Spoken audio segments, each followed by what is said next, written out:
You're listening to the REITE Club podcast, where the focus is all about helping you grow your real estate investment portfolio and live the life you want to live.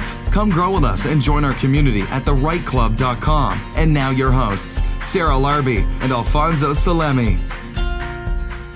I mean, it is pretty incredible. And I do want to go back to the fact that in 2020, you bought 16 properties and you grew your portfolio while a lot of people were probably scared to take action. Can you tell us about some of the deals that you've been able to, like some of those, I mean, just similar to this one, like that isn't a home run deal. Like that's awesome. Like, were the other ones in competition? Were the other ones off market? Were they on market? Can you give us some insight on like what they were? So most are off. I'm trying to think of the 16. I mean, we do buy on market though too, as well. Like there's always opportunities. I think truthfully, you just have to be swift and you have to be quick. That's the only thing. One thing we've had a lot of luck, or not luck, but like it's worked out really well, is joint venturing with the owner of a property. Yeah. It's something that That is interesting. Let's talk about that. Yeah, it was really cool. So we had a property up on the Hamilton Mountain and we were in competition for it. And the property had no mortgage. So, and it was a girl that was about our age, and her mom was there too. And her mom was kind of steering the ship as to what they think they should do. And this is what they want. They didn't want to deal with realtors. They just wanted to sell it. Of course, I always disclose I'm a realtor, but in this position, I'm coming in as a buyer, right? I'm wanting to buy the place. So they were wanting $420,000 for their property on the Hamilton Mountain. And this is like a 1.5 story with like a low basement. So at the time too, like even buying in the 420s, like I'm kind of, it's a little pricey. Now it's like, you can't find anything on the Hamilton Mountain for that. Yeah. But I said, listen, you guys don't have a mortgage. What's your plans after you sell this? Like you're just going to have $420,000. And then what are you going to do? It's like, well, I'm going to go move in with my brother and then that's it. I said, okay, well, what about the money? Are you going to do anything with it? And so I pitched them the idea of like, why don't you not sell it outright, but why don't you sell a 50% interest in the future equity growth of the property? Now you're still owed, we'll agree on the $420,000, but you guys will pony up the $80,000 to renovate this property. And so I walked them through it. There was a couple of different meetings to kind of show them the ropes. I actually showed them a few of our ongoing projects and they agreed. So I said, yeah, so installments of $20,000 as the project went along. And now that property is worth about $650,000. So on the refi, they'll get their 420 back out.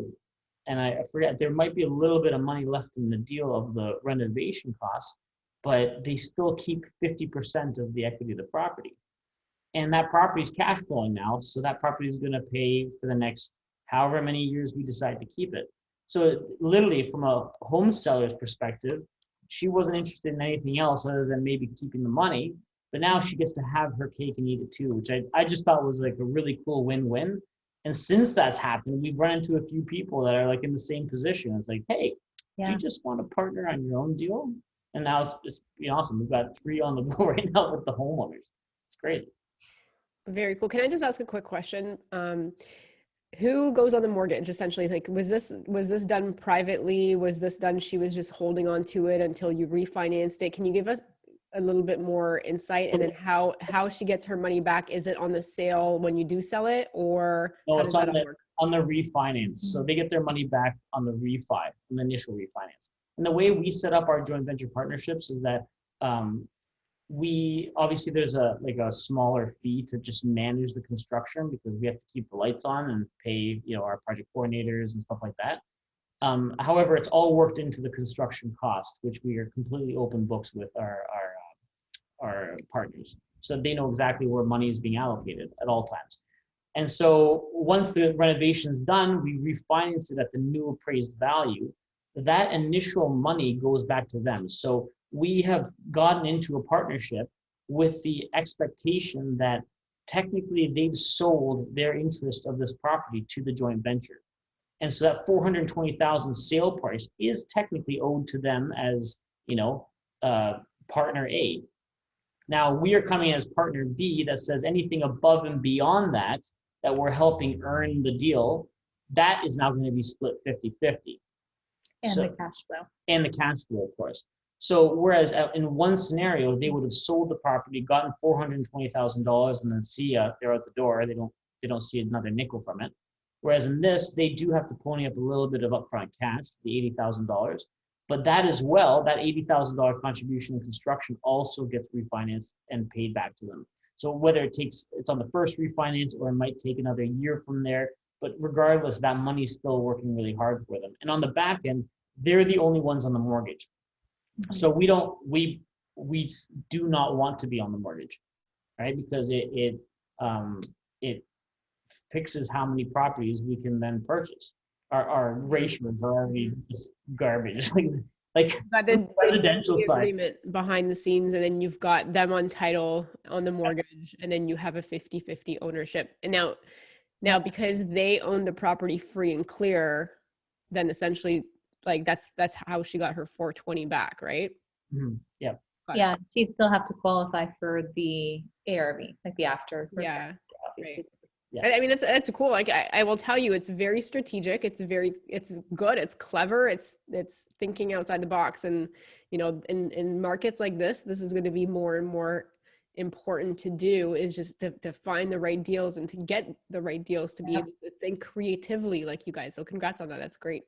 Well, it was funny that the two deals that they were weighing out one was ours as a partner and the other was a vendor take back.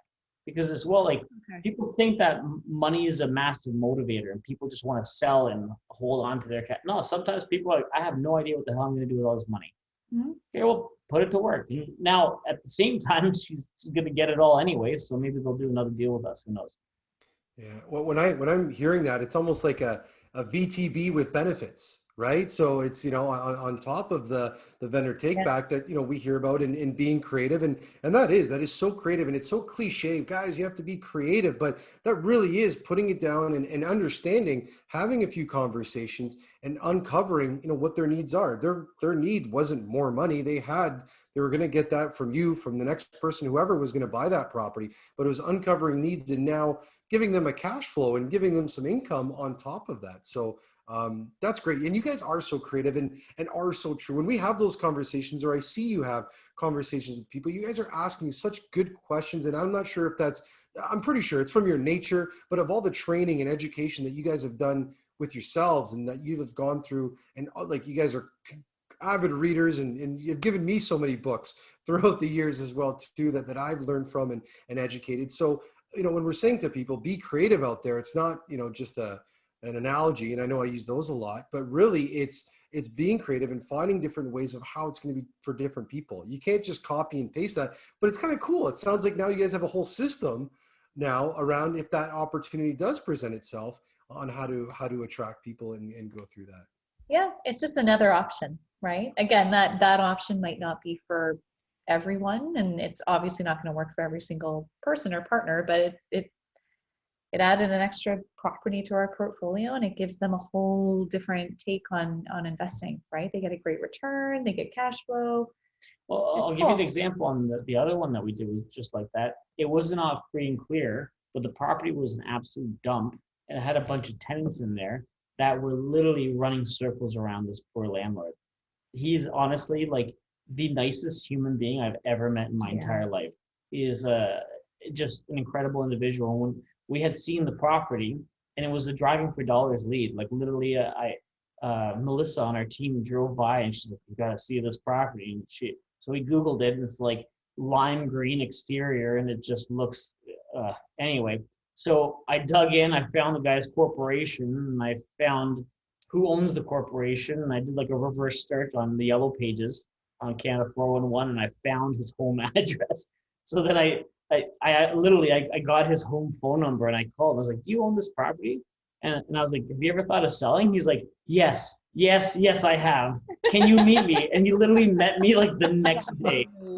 And so I'll be there in 5 minutes. Yeah. So then once again, I was like, well, you know, what are you looking to do? Like, are you considering still investing in real estate? He's like, yes, I'd love to invest in real estate, but like, he's like honestly, the nicest guy.